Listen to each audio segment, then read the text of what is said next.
Isabel Kingston watched her brother and closest friend in the Ravenwatch scurry about his room. She had a feeling she knew what he was looking for.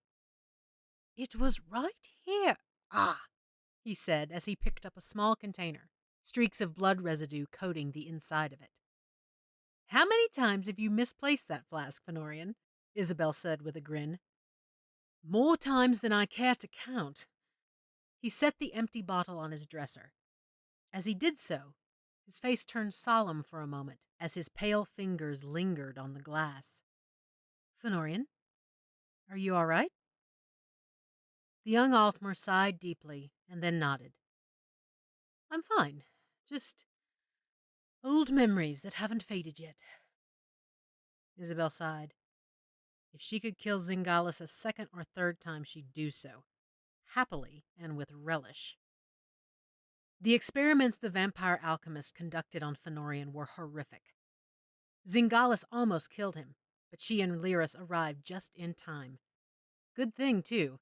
A few moments more, and the Ravenwatch would have lost another member. Isabel couldn't bear losing both father and son on her watch. "Any news from Svanna?" she asked, trying to change the subject. "Yes, actually. The elixir is working as it should, and old Miolan is still overseeing the alchemist's training. Svanna also reports that negotiations between Eastern and Western Skyrim have begun and are going well." That was good to hear. Skyrim had been torn asunder from the conflict between High King Svargrim in the west and High King Jorund in the east. Suspicions about Easterners still lingered with the people in the west, but Svanna's willingness to trust them seemed to ease their stubbornness a bit.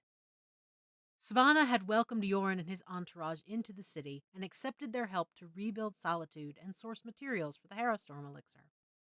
While she was merely the acting Jarl until a formal moot could be held, the young princess had certainly showed her ability to lead. She took after both father and mother, possessing both the fierceness of King Svargrim and the diplomacy of Queen Gertild. Western Skyrim was in good hands. "Now to find my notes," Fennorian said as he busied himself with a new search. "If I don't finish that mission report soon, Adusa will be quite displeased." He needs another distraction, Isabel thought. She understood. Fennorian hadn't told Isabel very much about his ordeal. What little he had shared with her defied imagination.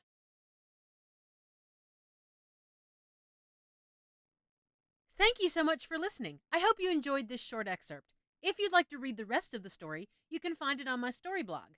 A link to the story is in the description below.